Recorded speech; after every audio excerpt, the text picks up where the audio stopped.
ಈ ಬಿಜೆಪಿ ಸರ್ಕಾರ, ಮೋದಿ ಸರ್ಕಾರ ಏನಿದೆ, ಪ್ರತಿ 5 ವರ್ಷಗಳ ಒಮ್ಮೆ ಇಲ್ಲದ ಸಲ್ಲದ ಮಾತುಗಳನ್ನು ಹೇಳಿ, ಕ್ಷುಲ್ಲಕ ಕಾರಣಗಳನ್ನು ಹೇಳಿ, ಧರ್ಮಗಳ ಮಧ್ಯೆ ಏನು ಅಶಾಂತಿಯನ್ನು ಮೂಡಿಸಿ, ದೇಶದಲ್ಲಿ ಅಶಾಂತಿಯನ್ನು ಮೂಡಿಸಿ, ಜನಗಳ ಮಧ್ಯೆ ಅಶಾಂತಿಯನ್ನು ಮೂಡಿಸಿ ಅಧಿಕಾರಕ್ಕೆ ಬರ್ತಿದ್ದಾರೆ. ಇನ್ನೇನು 5 ವರ್ಷ ಹತ್ರ ಬರ್ತಿದೆ ಅಂದಾಗ ಮೈಂಡ್ ಟ್ರಿಕ್ಸ್ ಯೂಸ್ ಮಾಡ್ತಾರೆ. ಫ್ರೀ ಎಜುಕೇಶನ್ ಯಾರು ಕೊಟ್ಟರು? ಕಾಂಗ್ರೆಸ್ ಗೌರ್ಮೆಂಟ್ ಕೊಟ್ಟರು. ಫ್ರೀ ಆರೋಗ್ಯ ಏನು ಹಾಸ್ಪಿಟಲ್ಸ್, ಗೌರ್ಮೆಂಟ್ ಹಾಸ್ಪಿಟಲ್ ಯಾರು ಕೊಟ್ಟರು? ಕಾಂಗ್ರೆಸ್ ಸರ್ಕಾರ. ಫ್ರೀ ಮನೆಗಳನ್ನ, ಉಚಿತ ಮನೆಗಳನ್ನ ಯಾರು ಕೊಟ್ಟರು? ಎಲ್ಲಾನು ಕಾಂಗ್ರೆಸ್ಸೇ ಕೊಟ್ಟಿರೋವಾಗ ಕಾಂಗ್ರೆಸ್ ಮಾಡಿದಂತಹ ಯೋಜನೆಗಳನ್ನ ತಿರುಚೋದು ಮಾತ್ರ ಕಲ್ತಿದೆ ಬಿಜೆಪಿ ಸರ್ಕಾರ. ಹೊಸ ಯೋಜನೆಗಳನ್ನ ಯಾವ್ದಾದ್ರು ತಂದಿದ್ಯಾ? ಇಲ್ಲ. ಕಾಂಗ್ರೆಸ್ ಗೌರ್ಮೆಂಟ್ ಏನ್ ತಂತೋ, ಕಾಂಗ್ರೆಸ್ ಪಕ್ಷ ಏನ್ ತಂತೋ ಅದನ್ನ ತಿರುಚುತ್ತಾ ಇದ್ದಾರೆ ಹೊರತು ಏನು ಮಾಡಲಿಲ್ಲ. ಮಹಿಳಾ ವಿರೋಧಿ ಬಿಜೆಪಿ ಸರ್ಕಾರಕ್ಕೆ ಹೇಳಿ ಧಿಕ್ಕಾರ. 2023ರಲ್ಲಿ ಕಾಂಗ್ರೆಸ್ ಸರ್ಕಾರದಲ್ಲಿ ಸರ್ವಾನುಮತದಿಂದ ಅನುಮೋದನೆಗೊಂಡ ಮಹಿಳಾ ಮೀಸಲಾತಿಯನ್ನು ಯಥಾವತ್ತಾಗಿ ಜಾರಿ ಮಾಡುವಲ್ಲಿ ಕೇಂದ್ರದ ಬಿಜೆಪಿ ಸರ್ಕಾರ ಸಂಪೂರ್ಣವಾಗಿ ವಿಫಲವಾಗಿದೆ ಎಂದು ಮಹಿಳಾ ಕಾಂಗ್ರೆಸ್ನ ರಾಜ್ಯ ಕಾರ್ಯದರ್ಶಿಯಾದ ಡಾಕ್ಟರ್ ಮೀನಾಕ್ಷಿರವರು ಕೇಂದ್ರ ಬಿಜೆಪಿ ಸರ್ಕಾರದ ವಿರುದ್ಧ ಆಕ್ರೋಶ ವ್ಯಕ್ತಪಡಿಸಿದರು. ಅವರು ಚೂಡಸಂದ್ರ ವೃತ್ತದಲ್ಲಿ ಕೇಂದ್ರ ಬಿಜೆಪಿ ಸರ್ಕಾರದಲ್ಲಿ ಮಹಿಳಾ ವಿರೋಧಿ ನೀತಿಯನ್ನು ಖಂಡಿಸಿ ಮಹಿಳಾ ಕಾಂಗ್ರೆಸ್ ವತಿಯಿಂದ ಹಮ್ಮಿಕೊಂಡಿದ್ದ ಪ್ರತಿಭಟನೆಯ ನೇತೃತ್ವವನ್ನು ವಹಿಸಿ ಮಾತನಾಡಿದರು. ಕೇಂದ್ರ ಬಿಜೆಪಿ ಸರ್ಕಾರಕ್ಕೆ ಮಹಿಳಾ ಮೀಸಲಾತಿ ಜಾರಿ ಮಾಡಬೇಕೆಂಬ ಕಾಳಜಿ ಇಲ್ಲ. ಕೇವಲ ನೆಪಕ್ಕೆ ಮಾತ್ರ ಕ್ಷೇತ್ರ ಮರು ವಿಂಗಡಣೆ ನೆಪದಲ್ಲಿ ಮಹಿಳಾ ಮೀಸಲಾತಿಯನ್ನು ತಳುಕು ಹಾಕುತ್ತಿದೆ ಎಂದರು. 33% ಮಹಿಳಾ ಮೀಸಲಾತಿಯಲ್ಲಿ ಒಬಿಸಿ ಮತ್ತು SC/ST ವರ್ಗಗಳಿಗೆ ಪ್ರತ್ಯೇಕವಾದ ಮೀಸಲಾತಿ ಕೊಡಬೇಕು ಎಂದು ಒತ್ತಾಯಿಸಿದರು. ಇನ್ನು ದೇಶದಲ್ಲಿ ಕ್ಷೇತ್ರ ವಿಂಗಡಣೆ ಮಾಡುವುದರಿಂದ ದಕ್ಷಿಣ ಭಾರತ ರಾಜ್ಯಗಳಿಗೆ ಅನ್ಯಾಯವಾಗುತ್ತದೆ, ಉತ್ತರ ಭಾರತ ರಾಜ್ಯಗಳಿಗೆ ಅನುಕೂಲವಾಗುತ್ತದೆ. ಕಾರಣವೇನೆಂದರೆ ಉತ್ತರ ಭಾರತ ರಾಜ್ಯಗಳಿಗಿಂತ ದಕ್ಷಿಣ ಭಾರತ ರಾಜ್ಯಗಳಲ್ಲಿ ಜನಸಂಖ್ಯೆ ಅತಿ ಕಡಿಮೆ ಇದೆ ಎಂದು ಹೇಳಿದರು. ಇನ್ನು ಪ್ರತಿಭಟನೆಯಲ್ಲಿ ವಕೀಲರಾದ ಪುರುಷೋತ್ತಮ್, ಕಾಂಗ್ರೆಸ್ ಮುಖಂಡರಾದ ರಾಜಶೇಖರ್ ರೆಡ್ಡಿ, ಕಾಮಾಕ್ಷಿ, ಪದ್ಮಾ, ಶೋಭಾ, ರಮಾ, ರಾಜಶೇಖರ್ ರೆಡ್ಡಿ, ಸ್ವಾತಿ ಮತ್ತು ಕಾಂಗ್ರೆಸ್ ಕಾರ್ಯಕರ್ತರು ಭಾಗವಹಿಸಿದ್ರು.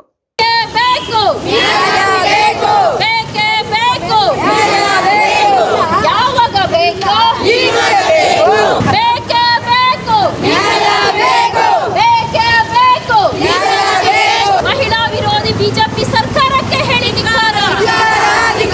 ಮಹಿಳಾ ವಿರೋಧಿ ಸರ್ಕಾರಕ್ಕೆ ಹೇಳಿ ಧಿಕ್ಕಾರ.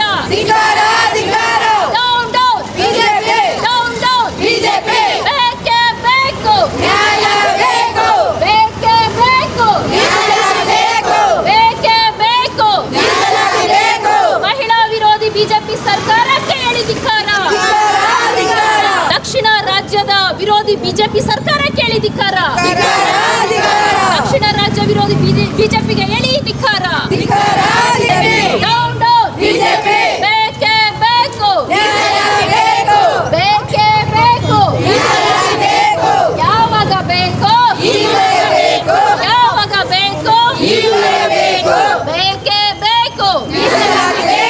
बोलो भारत माता की जय, इंडियन कॉन्स्टिट्यूशन की जय, जय हिंद, जय हिंद. ಬಿಜೆಪಿ ಸರ್ಕಾರಕ್ಕೆ ಹೇಳಿ ಧಿಕ್ಕಾರ. ಬಿಜೆಪಿ ಸರ್ಕಾರಕ್ಕೆ ಹೇಳಿ ಧಿಕ್ಕಾರ. ಚುನಾವಣೆ ಗೆಲ್ಲಲು ಮೀಸಲಾತಿಯನ್ನು ತಿರುಚುತ್ತಿರುವ ಬಿಜೆಪಿ ಸರ್ಕಾರಕ್ಕೆ ಹೇಳಿ ಧಿಕ್ಕಾರ. ಚುನಾವಣೆ ಗೆಲ್ಲಲು ಬಿಜೆಪಿ ಸರ್ಕಾರ ತಿರುಚುತ್ತಿರುವ ಬಿಜೆಪಿ ಸರ್ಕಾರಕ್ಕೆ ಹೇಳಿ ಧಿಕ್ಕಾರ. ಮೀಸಲಾತಿಯನ್ನು ಕೊಡದ ಬಿಜೆಪಿ ಸರ್ಕಾರಕ್ಕೆ ಹೇಳಿ ಧಿಕ್ಕಾರ. ಕೇಂದ್ರ ಸರ್ಕಾರಕ್ಕೆ ಹೇಳಿ ಧಿಕ್ಕಾರ.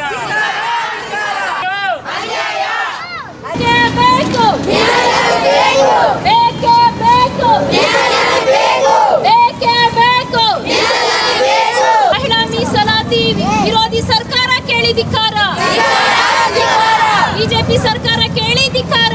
ಮಹಿಳಾ ವಿರೋಧಿ ಸರ್ಕಾರಕ್ಕೆ ಹೇಳಿ ಧಿಕ್ಕಾರ. ಒಂದೇ ಒಂದೇ down down BJP, down down BJP. ಅಯ್ಯಯ್ಯೋ, ಅಯ್ಯಯ್ಯೋ. ನನ್ನ ಹೆಸರು doctor Meenakshi NP Nagachakra, state secretary Mahila Congress. ಮೊನ್ನೆ ತಾನೇ ನಮ್ಮ ರಾಜ್ಯ ಮಹಿಳಾ ಕಾಂಗ್ರೆಸ್ ಅಧ್ಯಕ್ಷರಾದಂತಹ ಶ್ರೀಮತಿ ಸೌಮ್ಯ ರೆಡ್ಡಿ ಮೇಡಮ್ ರವರ ನೇತೃತ್ವದಲ್ಲಿ KPCC ಕಚೇರಿ ಮುಂಭಾಗದಲ್ಲಿ ಬೃಹತ್ ಪ್ರತಿಭಟನೆಯನ್ನು ಕೂಡ ಮಾಡಿದ್ದೀವಿ. ಯಾತಕ್ಕೋಸ್ಕರ ಅಂತಂದರೆ ಈ ಮಹಿಳಾ ಮೀಸಲಾತಿ 33% ಮಹಿಳಾ ಮೀಸಲಾತಿಯನ್ನು 2023ರಲ್ಲಿ ಏನು BJP ಸರ್ಕಾರ, ಮೋದಿ ಸರ್ಕಾರ ಸರ್ವಾನುಮತಗಳಿಂದ ಅಂಗೀಕಾರಗೊಂಡಿತು. ಯಾವುದೇ ಒಂದು ಪಕ್ಷ ಕೂಡ ವಿರೋಧ ವ್ಯಕ್ತಪಡಿಸಿರಲಿಲ್ಲ.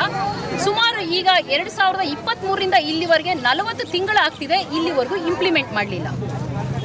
ಈಗ ಹೇಳ್ತಿದ್ದಾರೆ ವಿರೋಧ ಪಕ್ಷದವರು ನಮಗೆ ಇಂಪ್ಲಿಮೆಂಟ್ ಮಾಡಕ್ಕೆ ಬಿಡ್ತಿಲ್ಲ, ಅಥವಾ ವಿರೋಧ ಪಕ್ಷದವರು ನಮಗೆ ವಿರೋಧವಾಗಿದ್ದಾರೆ, ಸರ್ವಾನುಮತ ಸಿಗ್ತಾ ಇಲ್ಲ ಅಂತ ಹೇಳ್ತಿದ್ದಾರೆ.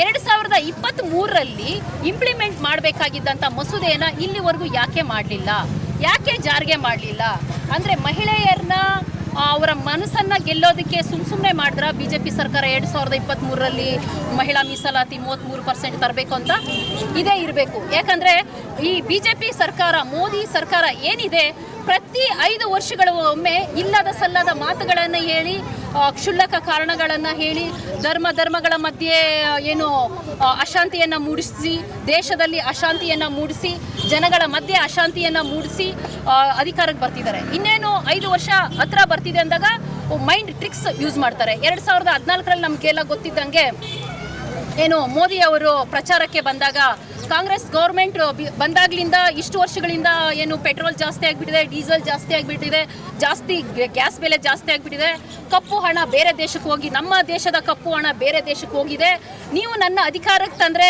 ಬೇರೆ ದೇಶದ ಕಪ್ಪು ಹಣವನ್ನು ನಮ್ಮ ದೇಶಕ್ಕೆ ತರ್ತೀನಿ, ಬಡತನ ಮುಕ್ತ ರಾಷ್ಟ್ರ ಮಾಡ್ತೀನಿ, ಗ್ಯಾಸ್, ಪೆಟ್ರೋಲ್, ಡೀಸೆಲ್ ಈ ಬೆಲೆಗಳನ್ನು ಕಮ್ಮಿ ದರದಲ್ಲಿ ನಾನು ಸಿಗೋ ಹಾಗೆ ಮಾಡ್ತೀನಿ, ಉದ್ಯೋಗವನ್ನು ಸೃಷ್ಟಿ ಮಾಡ್ತೀನಿ ಅಂತ ಹಾಗೆ ಹೀಗೆ ಅಂತ ಹೇಳಿ ನಮ್ಮ ಜನಗಳನ್ನು ಏನು ಮಾನಸಿಕವಾಗಿ ಅವರ ಮನಸ್ಸನ್ನು ಗೆದ್ದು ಈಗ ಎಷ್ಟು ವರ್ಷಗಳಾಯಿತು, 12 ವರ್ಷಗಳಾದರೂ ಕೂಡ ಯಾವುದೇ ರೀತಿಯಾದಂಥ ಬದಲಾವಣೆಗಳಾಗಲಿಲ್ಲ.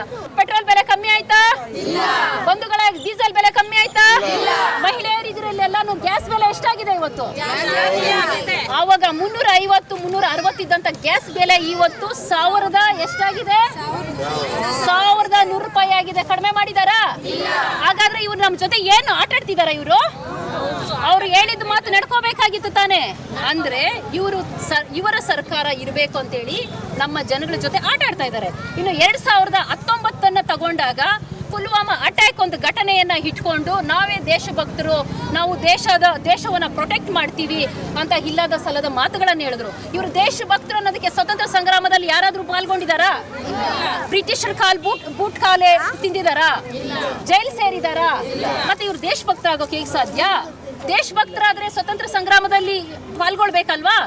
ಸ್ವತಂತ್ರಕ್ಕಾಗಿ ಹೋರಾಟ ಮಾಡಿರ್ಬೇಕಲ್ಲ. ಇವರ ಪಕ್ಷದಿಂದ ಯಾರಾದ್ರೂ ಇದ್ದಾರಾ? ಮತ್ತೆ ಹೇಗೆ ಇವರು ದೇಶಭಕ್ತರಾಗಕ್ಕೆ ಸಾಧ್ಯ?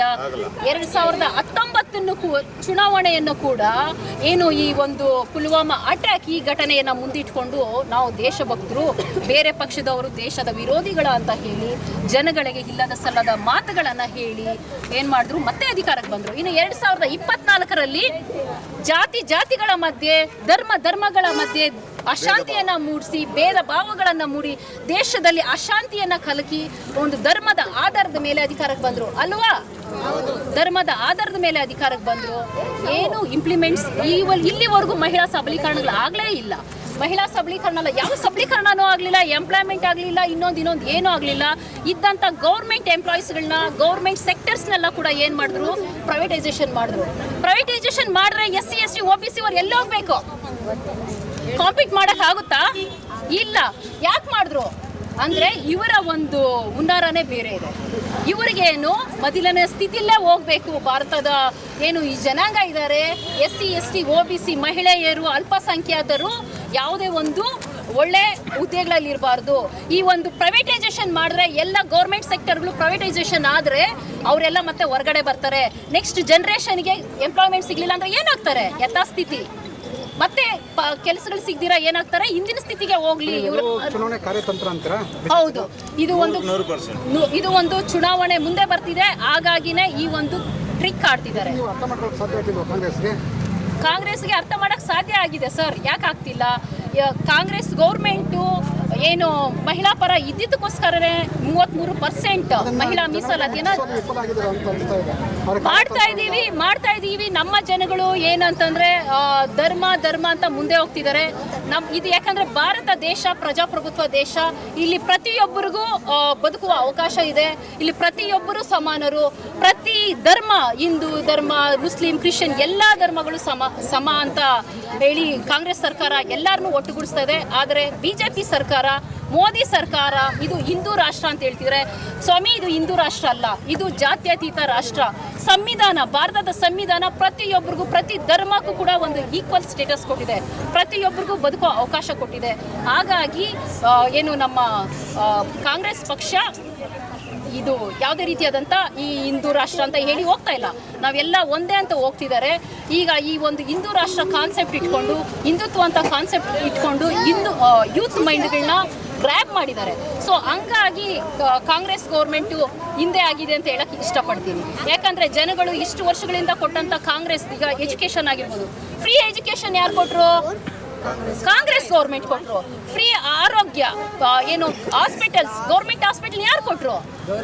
ಕಾಂಗ್ರೆಸ್ ಸರ್ಕಾರ. ಫ್ರೀ ಮನೆಗಳನ್ನ, ಉಚಿತ ಮನೆಗಳನ್ನ ಯಾರು ಕೊಟ್ಟರು? ಎಲ್ಲಾನು ಕಾಂಗ್ರೆಸ್ಸೇ ಕೊಟ್ಟಿರೋವಾಗ ಕಾಂಗ್ರೆಸ್ ಮಾಡಿದಂತಹ ಯೋಜನೆಗಳನ್ನ ತಿರುಚೋದು ಮಾತ್ರ ಕಲ್ತಿದೆ ಬಿಜೆಪಿ ಸರ್ಕಾರ. ಹೊಸ ಯೋಜನೆಗಳನ್ನ ಯಾವ್ದಾದ್ರು ತಂದಿದ್ಯಾ? ಇಲ್ಲ. ಕಾಂಗ್ರೆಸ್ ಗೌರ್ಮೆಂಟ್ ಏನ್ ತಂತೋ, ಕಾಂಗ್ರೆಸ್ ಪಕ್ಷ ಏನ್ ತಂತೋ ಅದನ್ನ ತಿರುಚುತ್ತಾ ಇದ್ದಾರೆ ಹೊರತು ಏನು ಮಾಡಲಿಲ್ಲ ಅಲ್ವಾ?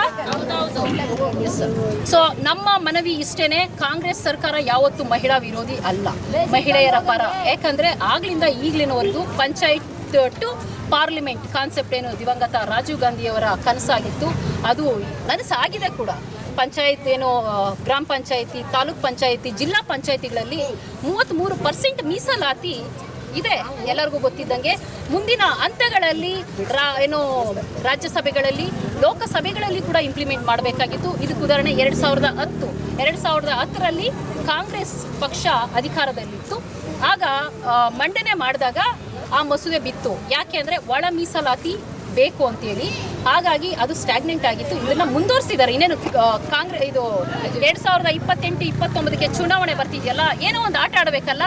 ನಮ್ಮ ಭಾರತದ ಜನದ ಮೈಂಡ್, ಅದರಲ್ಲೂ ಹೆಣ್ಮಕ್ಕಳ ಮೈಂಡನ್ನು ಗೆಲ್ಲಬೇಕಲ್ಲ, ಅವರ ಮನಸ್ಸನ್ನು ಗೆಲ್ಲಬೇಕಲ್ಲ. ಅದಕ್ಕೋಸ್ಕರ ಈ ಮಹಿಳಾ ರಿಸರ್ವೇಷನ್ ಅಂತ ಇಟ್ಕೊಂಡಿದ್ದಾರೆ. ಹೌದು, ಇದನ್ನ ಇವ್ರ ತಂದ್ರ, ಇವರ ಯೋಜನೆನ ಹೋಗ್ಲಿ, ಇದು ಇವರ ಯೋಚನೆನ ಇದು ಹೋಗ್ಲಿ. ಯಾರ ಯೋಚನೆ ಇದು? ಇವ್ರಿಗೆ ಏನು ಒಂದು ಅಧಿಕಾರ ಇದೆ? ಇದು ಕಾಂಗ್ರೆಸ್ ಗೌರ್ಮೆಂಟು ಅಪೋಸ್ ಮಾಡ್ತಿದೆ ಅಂತ ಯಾವ ರೀತಿ ಹೇಳ್ತಾರೆ? ಕಾಂಗ್ರೆಸ್ ಗೌರ್ಮೆಂಟು ಯಾವುದೇ ರೀತಿಯಾದಂಥ ಅಪೋಸ್ ಮಾಡಿಲ್ಲ. ಕಾಂಗ್ರೆಸ್ ಪಕ್ಷ ಇದಕ್ಕೆ ಏನಾಗಿದೆ, ಪೂರಕವಾಗಿದೆ. ಕಾಂಗ್ರೆಸ್ ಪಕ್ಷದ ಡಿಮ್ಯಾಂಡ್ ಆಗಲೇ ಹೇಳಿದಂಗೆ ಮಹಿಳಾ ಮೀಸಲಾತಿ 2023ರಲ್ಲಿ ಅಂಗೀಕಾರ ಆದಂಥ ಮಹಿಳಾ ಮೀಸಲಾತಿಯನ್ನು ಯಥಾವತ್ತಾಗಿ ಜಾರಿಗೆ ತರಬೇಕು. ಅದನ್ನು ಡಿಲಿಮಿಟೇಷನ್ ಜೊತೆಗೆ ಲಿಂಕ್ ಮಾಡಬಾರ್ದು. ಮಾಡೋದ್ರಿಂದ ದಕ್ಷಿಣ ಭಾರತದ ರಾಜ್ಯಗಳಿಗೆ ಅನ್ಯಾಯ ಆಗುತ್ತೆ.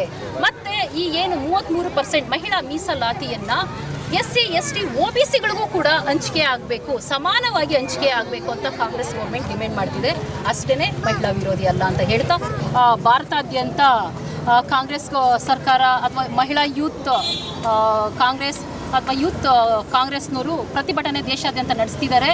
ಯಾಕೆ ಅಂತಂದರೆ ಲೋಕಸಭೆಯಲ್ಲಿ ಈಗ ಮೊನ್ನೆ ತಾನೇ ಈ ಒಂದು ಡಿಲಿಮಿಟೇಷನ್ನ ಇಟ್ಕೊಂಡು ಮಹಿಳಾ ರಿಸರ್ವೇಷನ್ 33% ರಿಸರ್ವೇಷನ್ನ ಇಂಪ್ಲಿಮೆಂಟ್ ಮಾಡ್ತೀವಿ ಅಂತಂದರು. ಇದು ಅನ್ಯಾಯ, ಅಕ್ರಮ ಅಂತ ಹೇಳಕ್ಕೆ ಇಷ್ಟಪಡ್ತೀನಿ. ಯಾಕೆ ಅಂತಂದರೆ ಡಿಲಿಮಿಟೇಷನ್ ಅನ್ನೋದು ಈಗಿನ ಮಾತಲ್ಲ. ಅದೀಗ ಸ್ಟಾರ್ಟ್ ಆಗಿದೆ. ಚುನಾವಣೆ ಯಾವುದದು ಸೆನ್ಸಸ್ ಸ್ಟಾರ್ಟ್ ಆಗಿದೆ. ಅದಿನ್ನು ನೆಕ್ಸ್ಟ್ ಇಯರ್ಗೆ ಅದು ಇಂಪ್ಲಿಮೆಂಟ್ ಆಗೋದು. ಏನು 2023ರಲ್ಲಿ ಸರ್ವಾನುಮತಗಳಿಂದ ಎರಡೂ ಸಭೆಗಳಲ್ಲಿ, ಲೋಕಸಭೆ ಮತ್ತು ರಾಜ್ಯಸಭೆಗಳಲ್ಲಿ ಅಂಗೀಕಾರ ಆದಂತಹ ಈ ಮಹಿಳಾ ಮೀಸಲಾತಿ 33% ಮೀಸಲಾತಿ ಮಸೂದೆಯನ್ನು ಈಗಲೇ ಇಂಪ್ಲಿಮೆಂಟ್ ಮಾಡಬೇಕು. ಮತ್ತೆ ಮೋದಿ ಸರ್ಕಾರಕ್ಕೆ ಯಾವ ರೀತಿಯಾದಂಥ ನೈತಿಕತೆ ಇದೆ? ಇಂಪ್ಲಿಮೆಂಟ್ ಮಾಡ್ತೀವಿ ಅಂತ ಹೇಳ್ಬಿಟ್ಟು 2033ರಲ್ಲಿ ಹೇಳಿದ್ರು, ಈಗ ನೋಡಿದ್ರೆ ಡಿಲಿಮಿಟೇಷನ್ನ ಲಿಂಕ್ ಮಾಡ್ತಿದ್ದಾರೆ. ಇದು ಯಾವ ನ್ಯಾಯ? ಅಂದರೆ ಇದು ಒಂದು ಚುನಾವಣೆ ಗಿಮಿಕ್ ಅಂತ ಹೇಳ್ಬೋದು ನಾವು. ಇಷ್ಟು ವರ್ಷಗಳಿಂದ ಇಷ್ಟು ತಿಂಗಳು ಬೇಕಾಗಿತ್ತಾ? 2023 ಹೋಗಿ ಎಷ್ಟು ತಿಂಗಳಾಯಿತು? ಸುಮಾರು 40 ತಿಂಗಳಾಗ್ತಿದೆ. 40 ತಿಂಗಳಿಂದ ಏನು ಮಾಡ್ತಿದ್ರು? ಈ ಚುನಾವಣೆ ಏನು ಮುಂಬರುವ ಲೋಕಸಭೆ ಚುನಾವಣೆಯನ್ನು ಮುಂದಿಟ್ಕೊಂಡು, ಮತ್ತು ಏನು ತಮಿಳುನಾಡು ಮತ್ತು ಪಾಂಡಿಚೇರಿ, ವೆಸ್ಟ್ ಬೆಂಗಾಲ್ ಈ ಒಂದು ಚುನಾವಣೆಗಳನ್ನು ಮುಂದೆ ಇಟ್ಕೊಂಡು ಈ ಒಂದು ಆಟ ಆಡ್ತಿದೆ ಅಂತ ಹೇಳಿ ನಮಗೆ ಕ್ಲಿಯರಾಗಿ ಅರ್ಥ ಆಗ್ತಿದೆ. ಮಾಡೋದು ತಪ್ಪು, ನಮ್ಮ ದೇಶದ ಮಹಿಳೆಯರಿಗೆ ಮಾಡ್ತಾ ಇರೋದು ಅನ್ಯಾಯ ಅಂತ ಹೇಳಿ ನಾವೆಲ್ಲ ಒಕ್ಕರಳಿಯಿಂದ ಈ ಒಂದು ಪ್ರತಿಭಟನೆಯನ್ನು, ರಾಜ್ಯ ಮಟ್ಟದ ಪ್ರತಿಭಟನೆಯನ್ನು ಹಮ್ಮಿಕೊಂಡಿದ್ದೇವೆ ಸರ್. ಎಲ್ಲರಿಗೂ ನಮಸ್ಕಾರ. ನನ್ನ ಹೆಸರು ರಾಜಶೇಖರ್ ರೆಡ್ಡಿ ಅಂತ. ಇವರು ನಮ್ಮ ಹೆಂಡತಿ ರಮಾ ರಾಜಶೇಖರ ರೆಡ್ಡಿ ಅಂತ. ನಮ್ಮ ಸಿಸ್ಟರು ತುಂಬ ಚೆನ್ನಾಗಿ ಹೇಳಿದರು ಮಹಿಳಾ ರಿಸರ್ವೇಷನ್ ಬಗ್ಗೆ.